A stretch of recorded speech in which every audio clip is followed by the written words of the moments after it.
Sorry? Morning. Yes. Sort of the first talk of the afternoon, because actually Mien is going to pass during the talk, so however you want to think about it. All right, yes, our final talk of the morning will be Vanessa Miemietz. Tell us about, will introduce us to PDG2 representation. Yes. So first of all, let me thank the organizers for inviting me to give this talk here. And so what I'm going to talk about is joint work with Robert Laugwitz.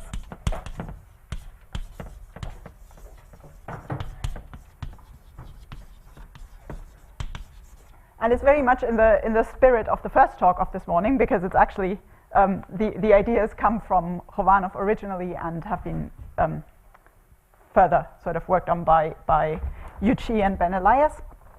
And so the motivation comes from categorification of quantum groups.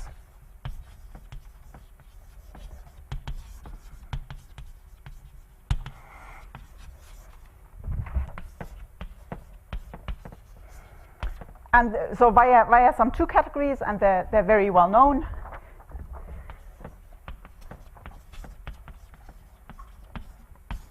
I'll just call them U. And so there are some two categories whose Grothendieck group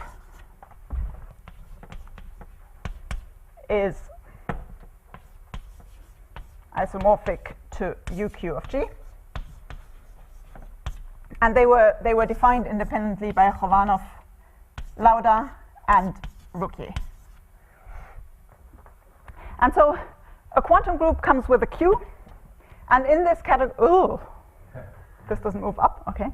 In this Q, in this categorification, Q corresponds to a grading shift and a Z grading.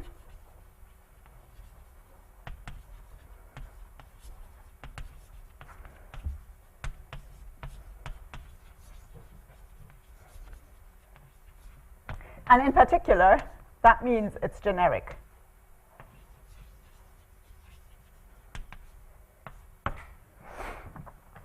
Okay, so what about if Q is a root of unity?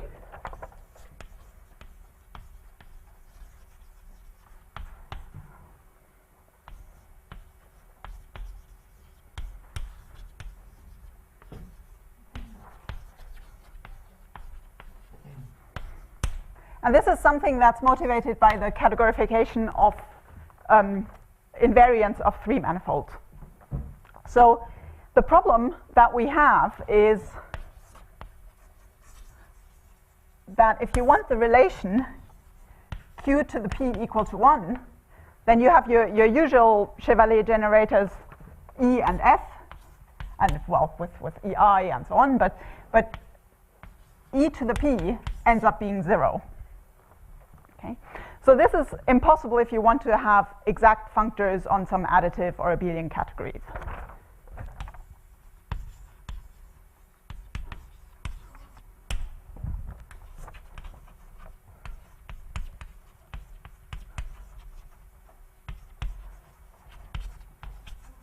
I mean, unless you take the 0 functor, which is not a very interesting thing to do.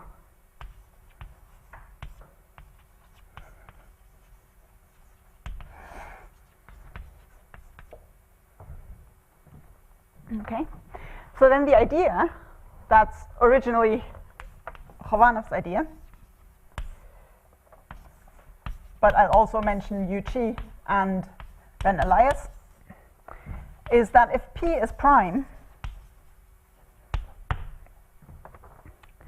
then you can enrich these. So this is a two category. So the objects are positive integral weights, and positive? No, just integral weights. And between two objects, you have morphism categories. Yeah. So they're k-linear additive categories, but now you can enrich them over the category of modules over a certain algebra.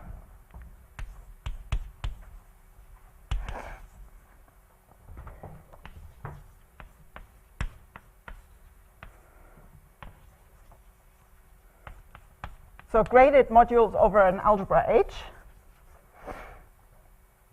where H is k del modulo del to the p. And the important thing is, so p is prime, and the characteristic of k is p. Okay.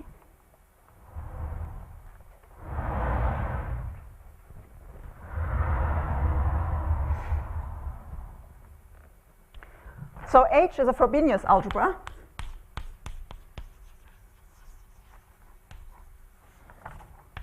And that means that if I take the stable category, then this is triangulated.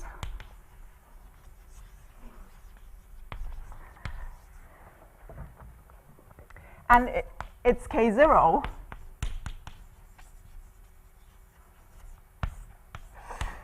is the ring of cyclotomic integers.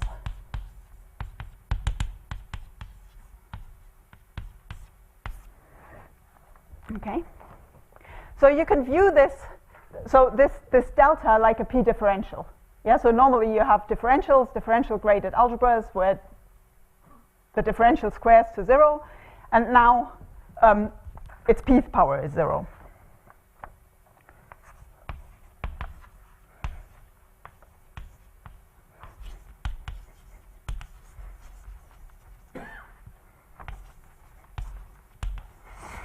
And then you can start to develop a theory of PDG algebras in analogy to DG algebras.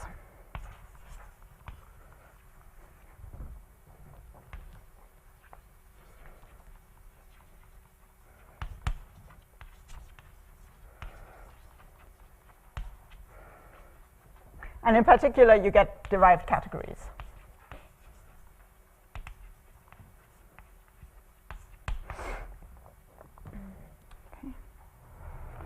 And so if you've enriched, so I mean, if Khovanov T and Elias have enriched, they have enriched their two categories, their morphism categories in a way such that in the Grothendieck group of the compact derived category of, say, U lambda mu,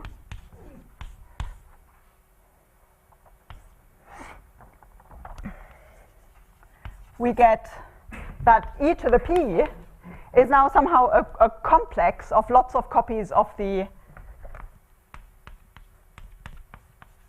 divided difference, the divided power.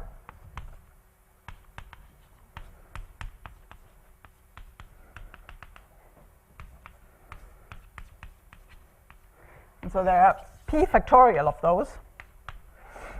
And this is acyclic, and so in the derived category it becomes 0. Okay. And so that way they produce a categorification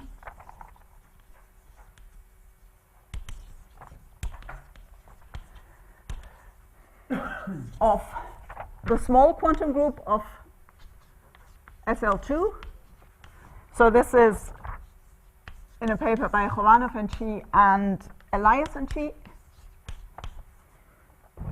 The large, the full quantum group at a pth root of unity of SL2. So this is Elias and Chi.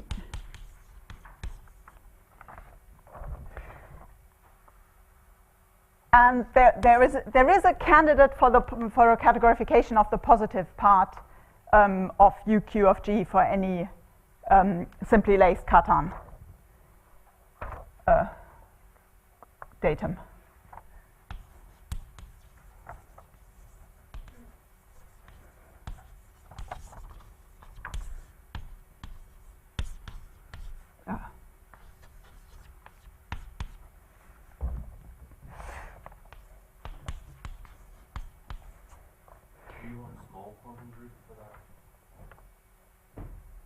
I think that is. There's two separate bits, right? Yeah. No, I think that was in the first. So I think this is only the small one. That's yours. Yeah, I think that's probably that. Sorry, I'm not sure. Okay, so what about two representations? And so Elias and Chi consider, so for the small quantum group, and weights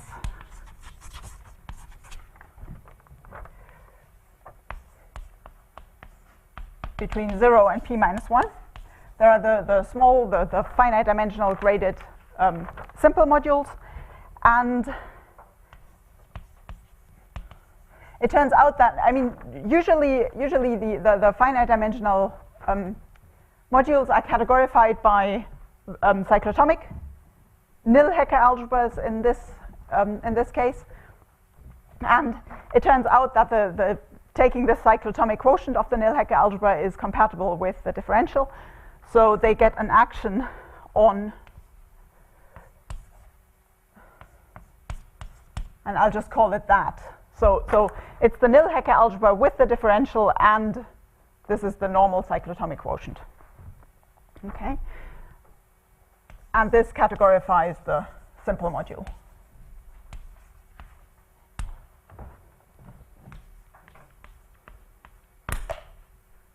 Okay, and so this is sort of the starting point for my talk, because originally when the original two Kac-Moody algebras were defined, Matartuk and I thought, and I mean there are also other interesting two categories like Zerger bimodules and so on.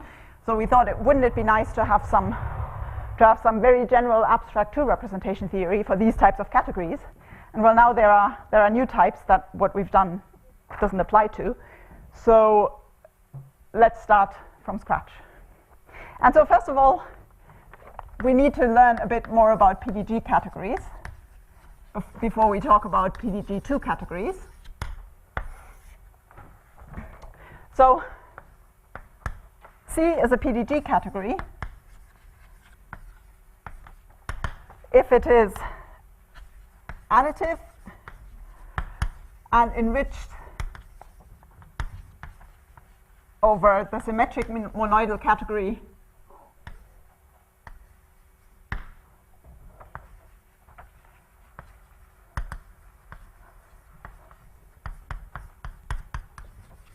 of graded H modules.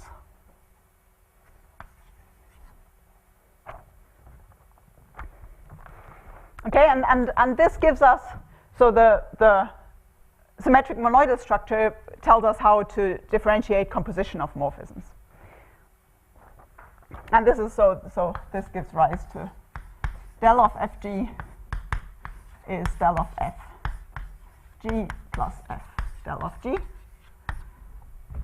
And maybe I should say at this point, for me personally, there's also the motivation that I think, I mean, two categories are important. I don't think anybody doubts that by now.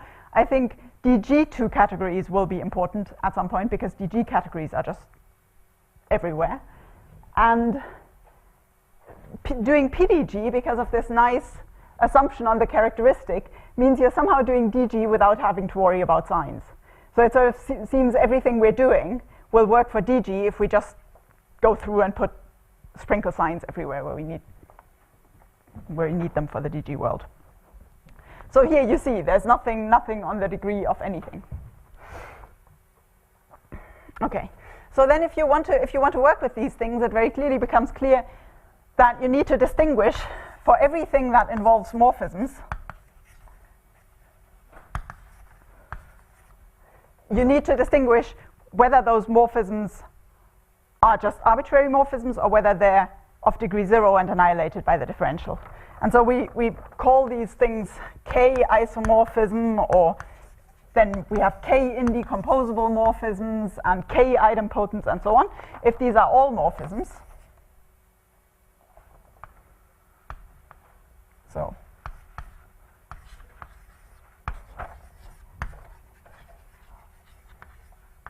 if we're allowing our isomorphism to be anything, yeah, or PDG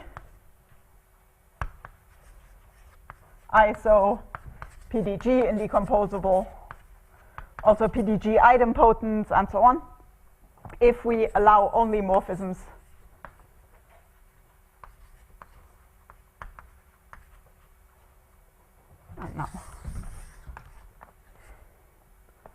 in ZC, which is the subcategory with the same objects and only those morphisms which are of degree 0 and killed by the differential.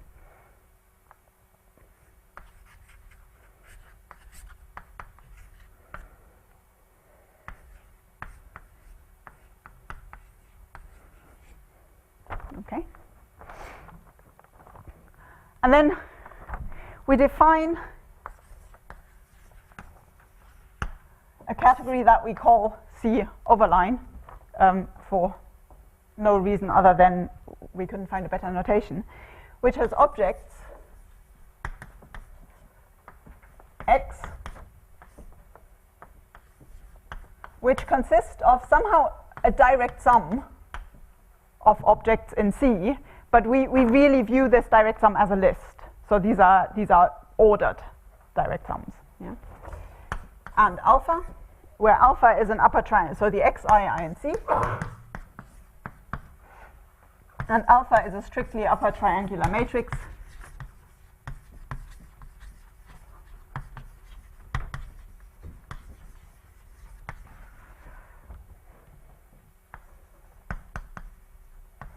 of morphisms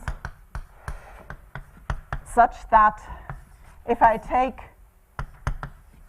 del times the identity plus alpha and compose with the whole thing, then this is a PDG differential.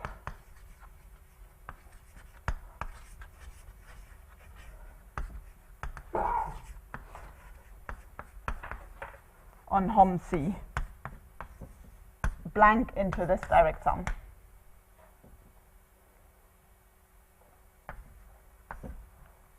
Okay, so this looks a bit crazy, but this is what this really is.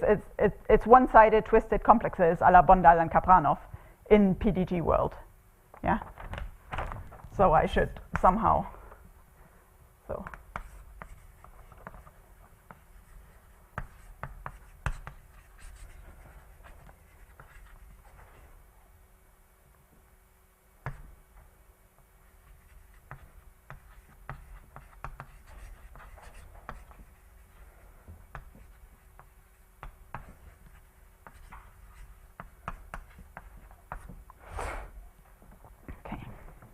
And so this category again is enriched over our category of graded H modules.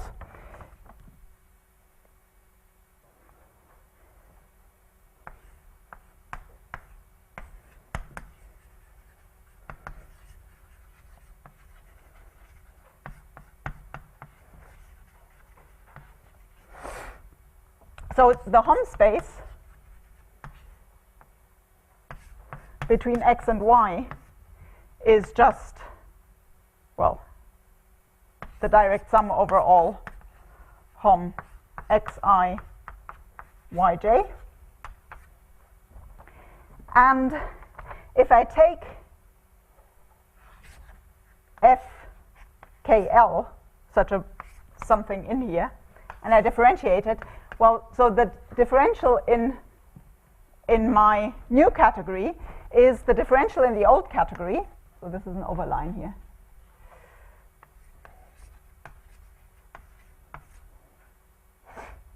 Plus, I have to take the commutator with my two different alphas. I have an alpha x and an alpha y, and so this is alpha y f minus f alpha x. And of course, I have to take the k else component again. Okay, so this is the differential, and if I so similar in analogy to the DG world, if I take the z of that, so if I restrict myself to cycles, so to things that are of degree 0, and so 0 cycles the degree 0 and annihilated by the differential, I get a category that's equivalent to compact cofibrant modules.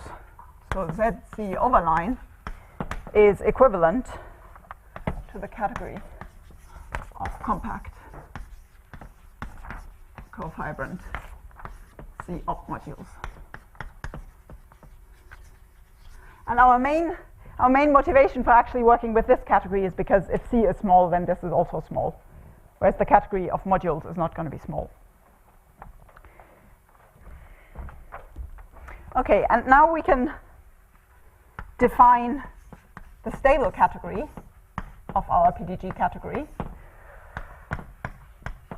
to be ZC overline quotiented out by all null homotopic morphisms. Null homo.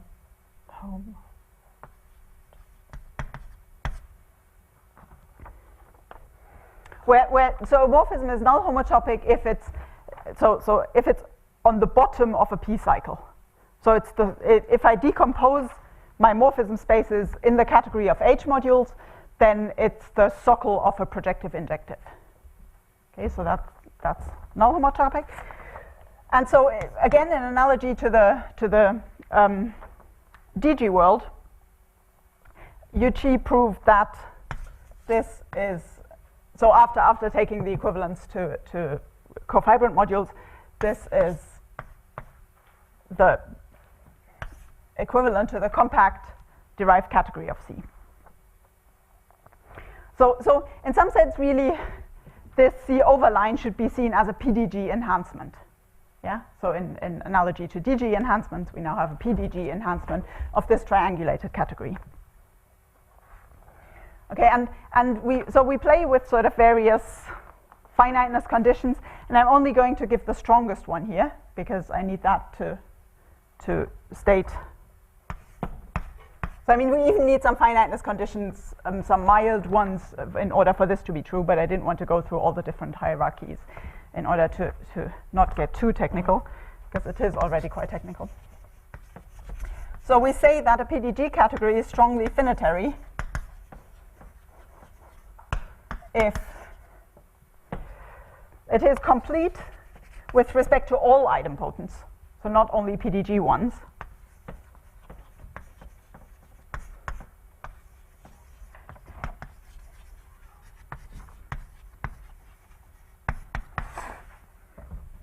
It has finite dimensional Hom spaces between all indecomposables.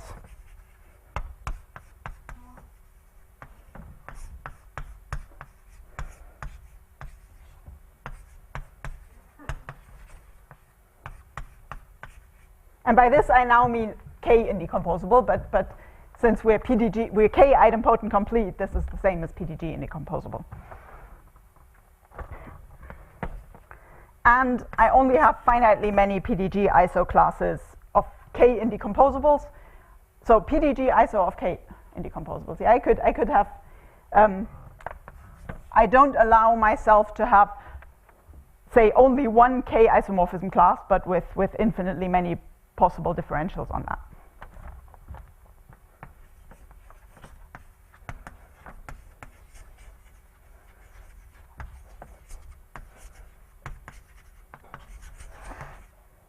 Up to shift.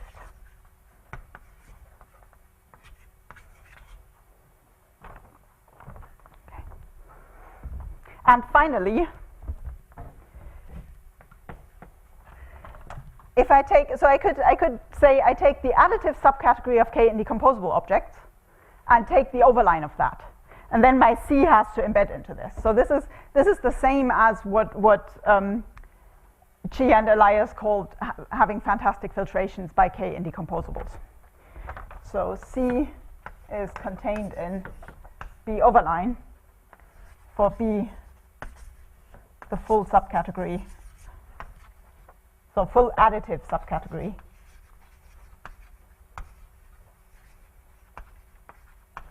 of K indecomposables.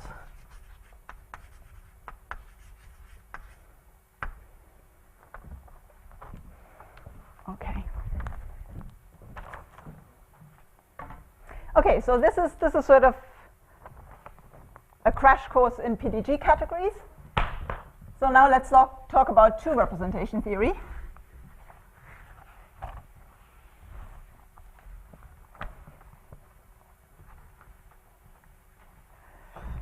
And let me first recall some stuff from classical two-representation theory, which I'm very pleased that I can now call it classical, because this is now the new thing, and this is the old thing. So two-representation theory. So classical recollections.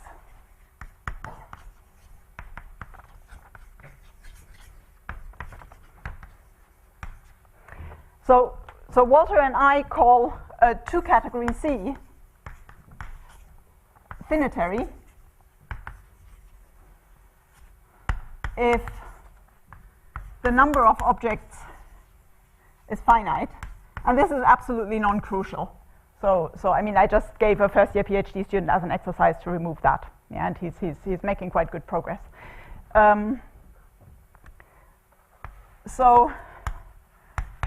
Well, for every pair of objects, my Cij is what we call a k-linear finitary category, but what that really means is it's equivalent to a proj, so category of finitely generated projective modules over some finite dimensional algebra A. Okay, and horizontal composition. I mean, these are wonderful, nice k-linear additive categories, and I want my horizontal composition to respect that.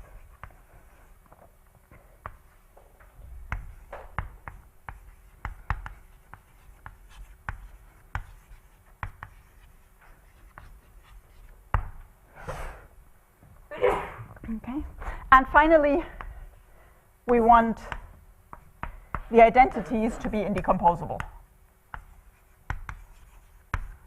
So otherwise, we just want to split up into more objects. So this is finitary, and it's called weakly fiat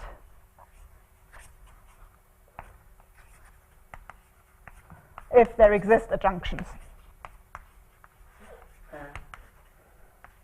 So to be precise, if there exists an equivalence from the category to its opposite, such that if you have F and you call this the thing that you get under the equivalence F star, then F and F star come with some morphisms probably from FF star. I don't know which way. But the FF star to 1 and 1 to F star F, and they have to satisfy the adjunction, the usual adjunction rules.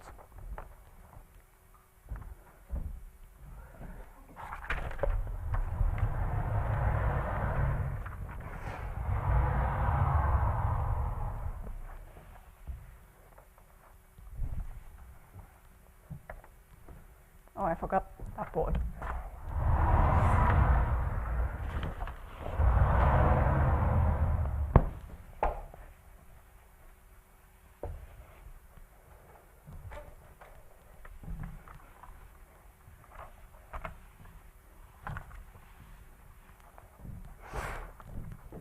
Okay. And so the prototype for this kind of category, or two category, is the following. So if you take some algebra and you decompose it into indecomposable pieces, so AI indecomposable finite dimensional algebras, then we define a two category CA, which has objects 1 up to n,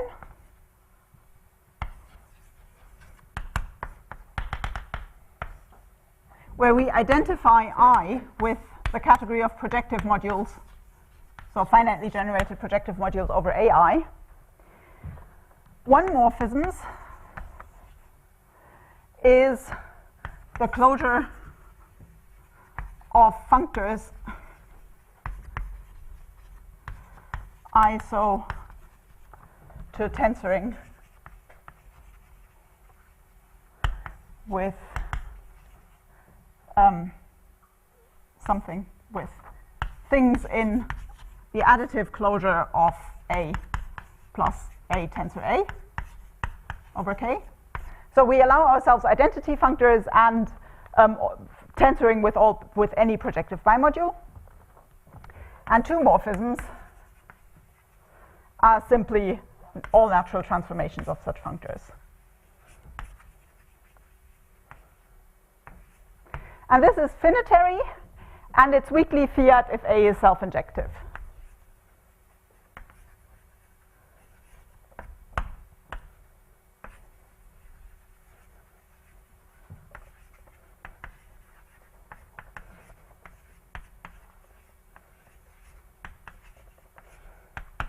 And if you're wondering about this weakly, we first defined fiat, and for fiat we asked for our adjunction for this equivalence that gives us our adjunction to be an involution.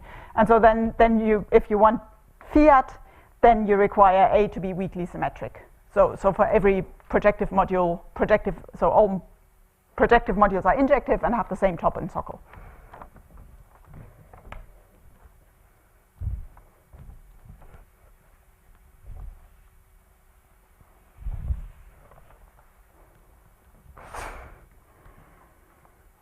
Okay, and why am I giving this example? Because they're somehow really prototypical in the sense that we have a theorem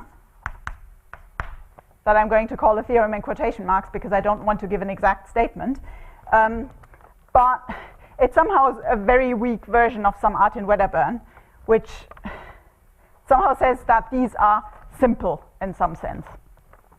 And a different way of saying this is that weakly fiat two categories with strongly regular cells, and I'll say in a minute what I mean by that.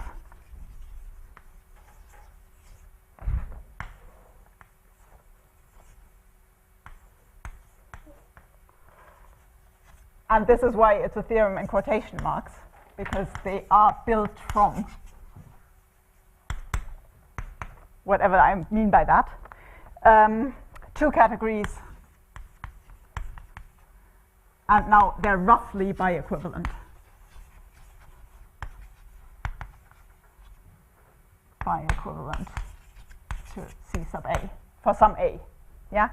So okay. So what do I mean by that? So in a minute I'll define cells and what I mean by strongly regular. Built from, I mean that I somehow get a filtration where these are filtration subquotients in a weak sense. Yeah. And roughly bi-equivalent, I mean that they are equivalent to CA with possibly smaller endomorphism rings of identities. So, I mean, you can just generalize my CA a bit and say, okay, we take all natural transformations except on the identity functors for each I, we might take a slightly smaller algebra rather than taking just the full center of A. And then if I record the endomorphisms here, then this roughly disappears. Okay, so this is why these two categories are so important. And in particular, you might ask, well, how strong is this? So two Kac-Moody algebras fall into this class. So two Kac-Moody algebras are built from such things, where the CAs are essentially cyclotomic Hecke algebras. Okay, so I wanted to say what a cell is. So if C is finitary, and F and G are one morphisms, indecomposable one morphisms,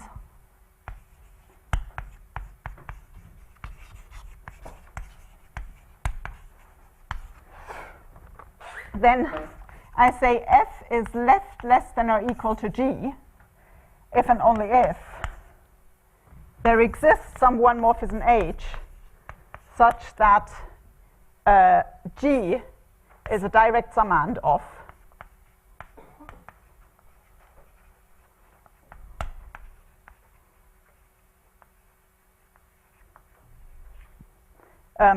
HF.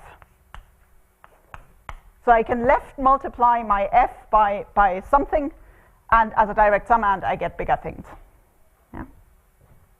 And similarly, we can define a right order where I have FH here, and a left-right order, so a two-sided order where I can have H1, F, H2. Okay? And then the equivalence classes we call cells.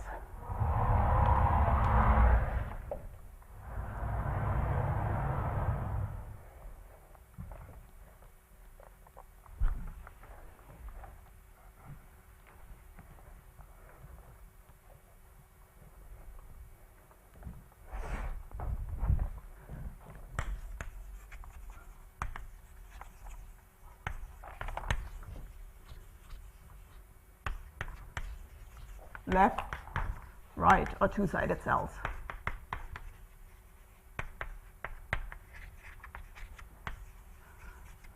Okay, and this strongly regular means that if I take a right cell and a left cell and intersect them, they will precisely, the intersection will contain precisely one element. Okay. Okay, so why did I introduce cells? Because to each left cell we attach a particular 2 representation.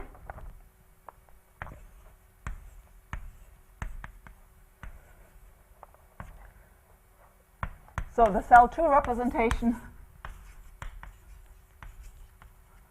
of CL,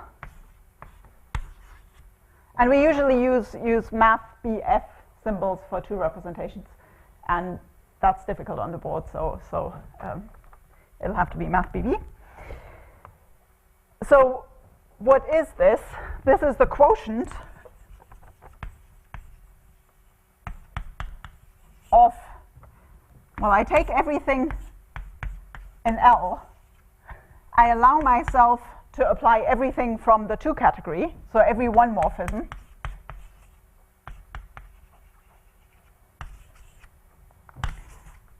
Then I take the additive closure of that, and that is a 2 representation. Yeah, because simply because if I act more on the left, I will always stay in that because I've already applied my whole 2 category. Yeah, and obviously, I mean, with 2 morphisms doing what they obviously have to do.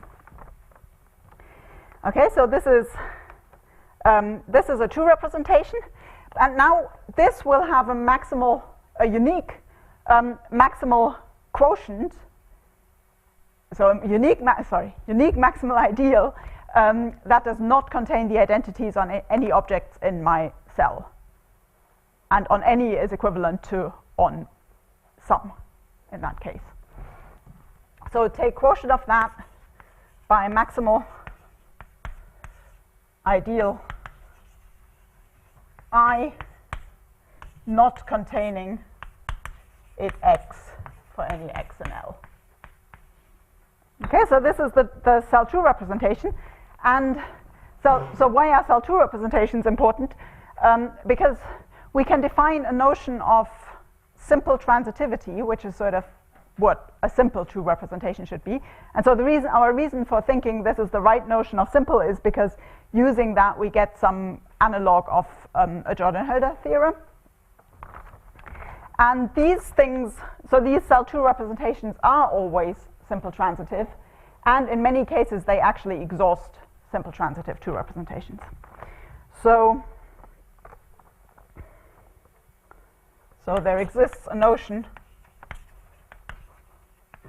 of simple transitivity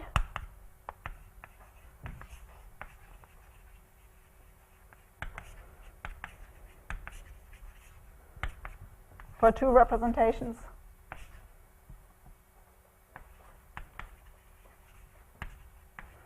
Which gives some weak Jordan-Hölder theorem.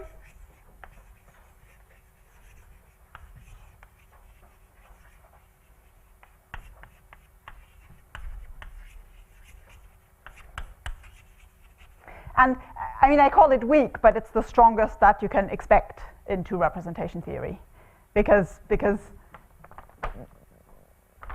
you will never, because somehow you have an extra layer that you will never be able to fully control. So essentially, because if you take something simple transitive and you just tensor everything with some local finite dimensional local algebra or so, on the Grothendieck group, this won't do anything different. Yeah. So this is a good notion of simple transitivity. And then cell 2 representations are simple, transitive. And in many cases, including the two-Kac-Moody algebra case, they actually exhaust simple transitive. So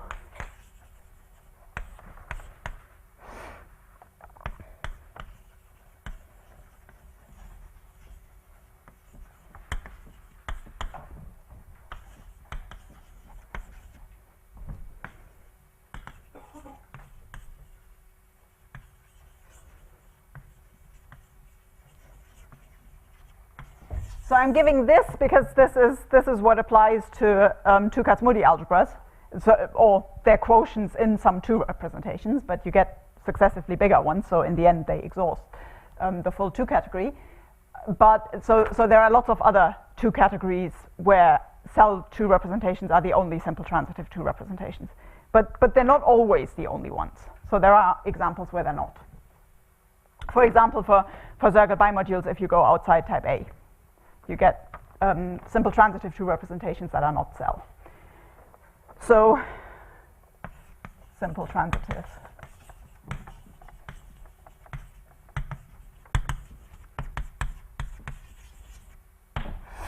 Okay, so in particular,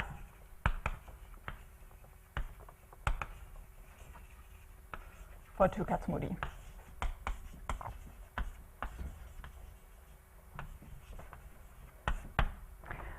And I should maybe have given an example of this cell 2 representation. So if I go back to my favorite two category C sub A, then this has up to equivalence two cell 2 representations, one attached to the identity cell, yeah, so the identity or the identity cells.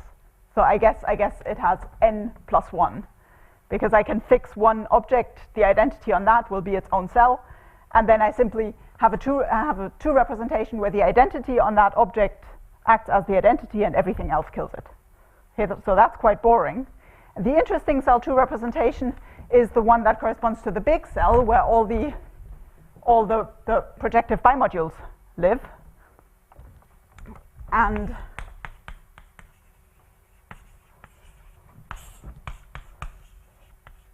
so the cell 2 representation of CA corresponding to a non-identity left cell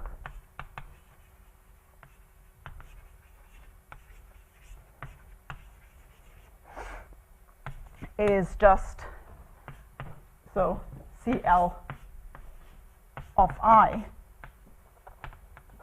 is AI proj with the defining action.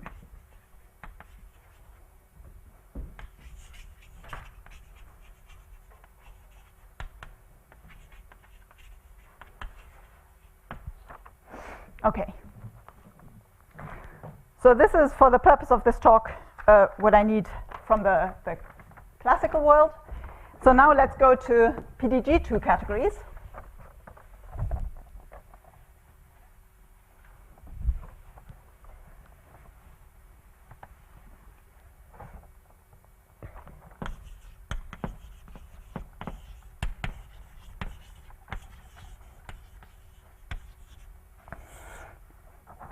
So a PDG2 category is just the obvious thing. It's a 2 category such that for every ij, every pair ij, the morphism category Cij is a PDG category.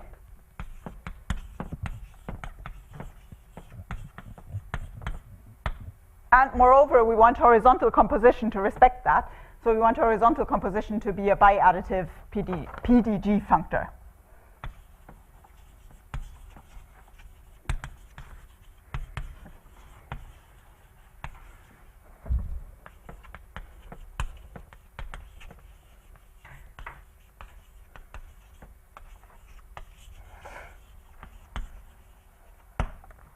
And C is strongly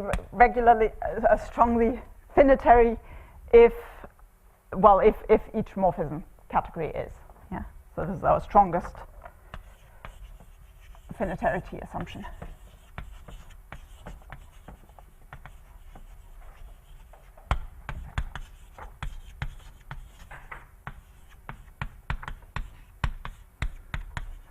And I suppose we also want that, similar to the finitary world, that the identities are indecomposable. But I'll skip that for now. Okay, so we can have a similar prototype of example.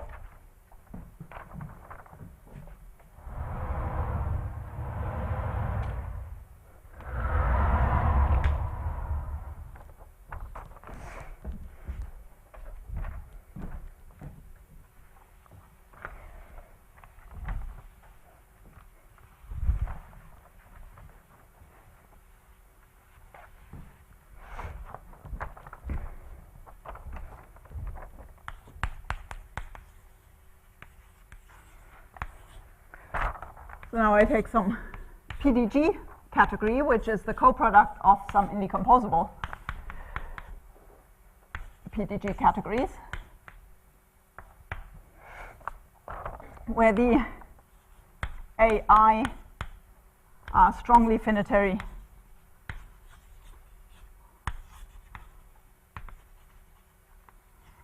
indecomposable PDG categories.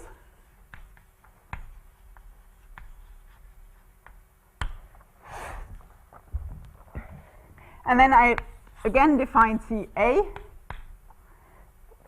So it's essentially really the same thing as above.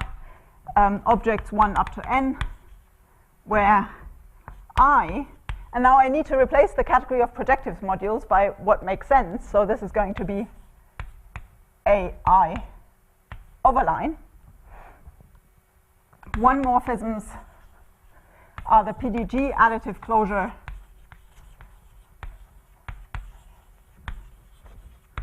of identities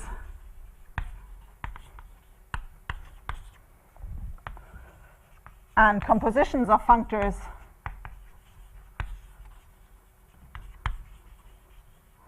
iso to tensoring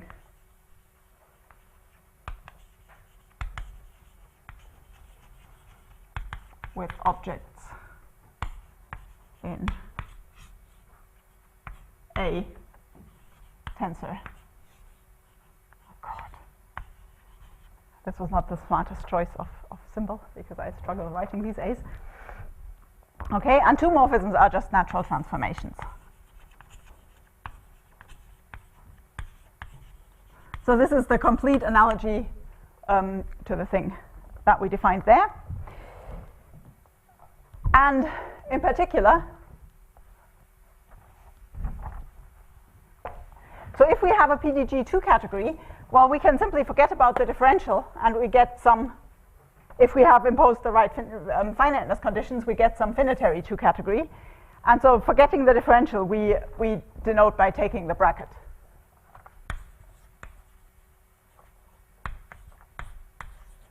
So we write bracket C for the underlying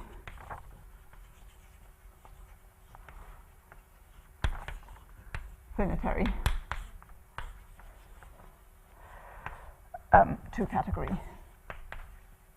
And taking the bracket is actually a 2 functor. So it makes sense, and it even makes sense to apply the bracket to 2 representations and so on. Yeah, you just always forget about differentials everywhere. Okay, so a PDG2 representation,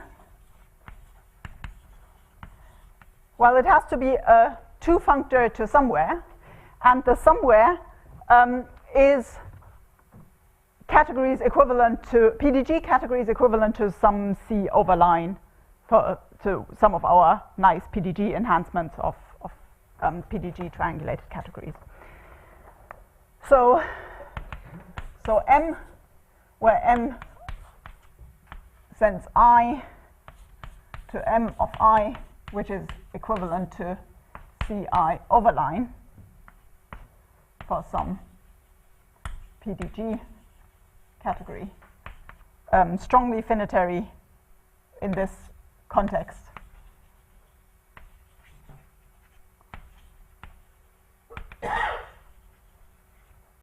So I mean, we don't do everything in this context of strongly finitary stuff. Lots of things can be done more generally. But for the purpose of this talk, I thought I would stick to that because it's the easiest. And so one morphism F goes to a PDG functor.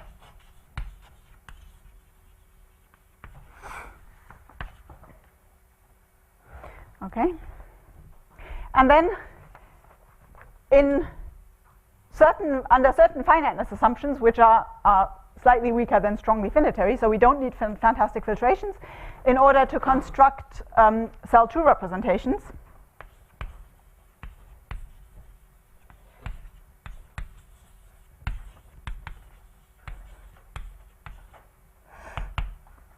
so we set R to be the K-isomorphism closure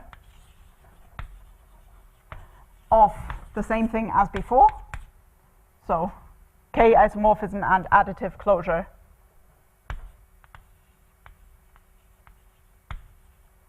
of Fx, where x runs through.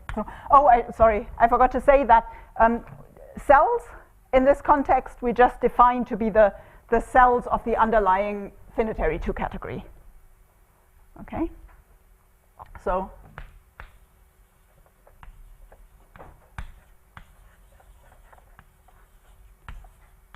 which is why, for example, we need k-idempotent completeness, because if you have PDG, because otherwise cells are not well defined. So X and L and F and C. One more. So this is one morphism. This is an isomorphism class of one morphisms. And then we take the overline of that.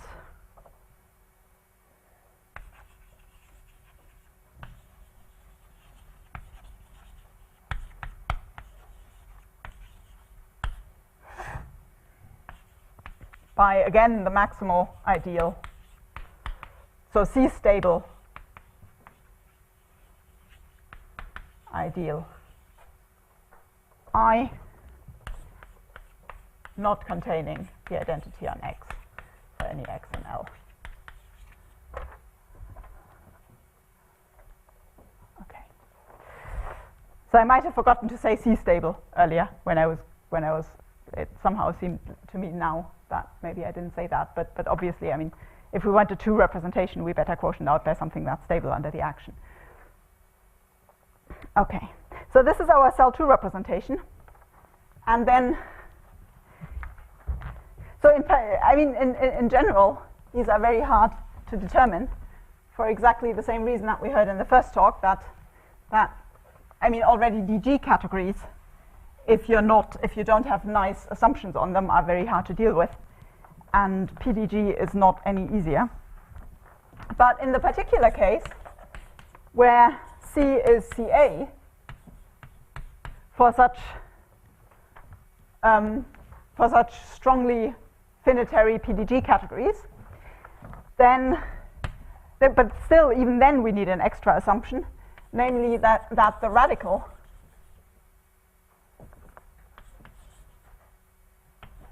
of this category, if I apply the differential to that, then that needs to be stable. So that if I apply the differential to the radical, I need to end up in the radical again. Okay. Then the cell 2 representation of a non-identity left cell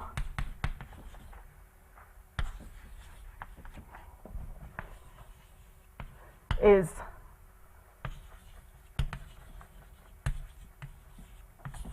given by CL of I.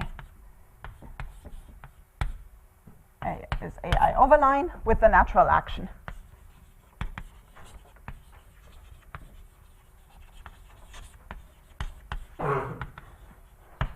So this was somehow almost trivial in this case, and for PDG it's not quite so trivial. And then we can use this and what we know about PDG, about non-PDG 2 Kac-Moody algebras, to show that somehow the 2 representations constructed by Elias and Chi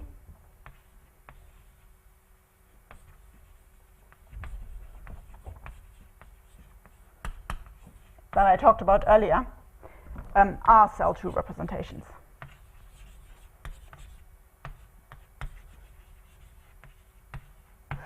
And I'm being slightly vague here because they really are interested in triangulated 2 representations because that's when you get the right K0. But somehow, so everything we do works on this level of the C over lines, and you can derive everything. But the disadvantage is that when you derive, you obviously lose the. I mean, you first take Z0. You first take things that are annihilated by the differential of and of degree 0, and then you quotient out by something, so you lose the enriched structure, which is why we for the most part stick to working with these PDG enhancements of some sort. Okay, and let me finish with 2 remarks.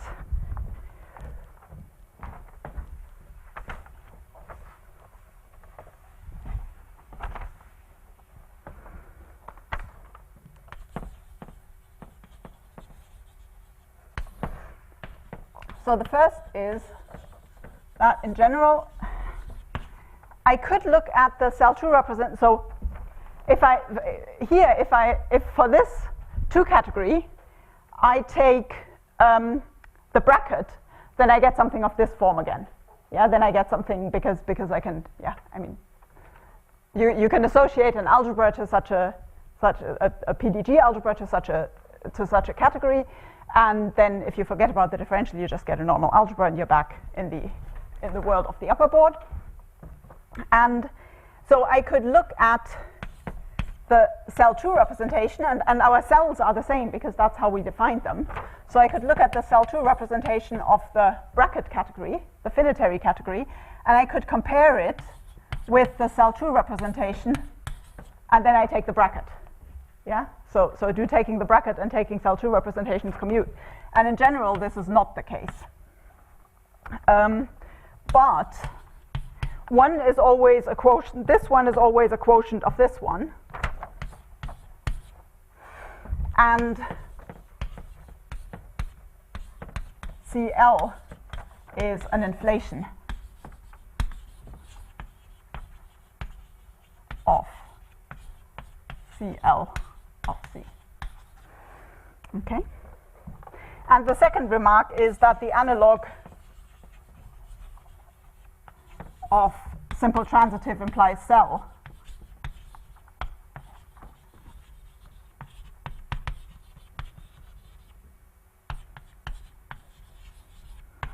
So for in insufficiently nice settings, fails miserably. So for strongly.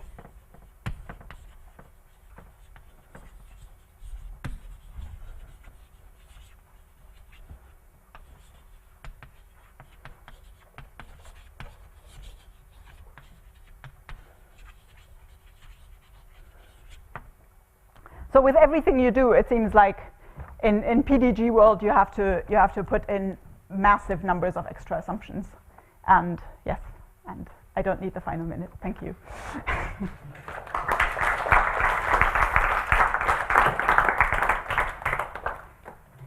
there any questions?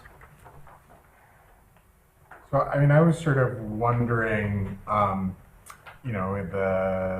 for example, for SL2, right, sort of the representation theory at a root of unity has sort of more modules than not at a root of unity. Oh, okay.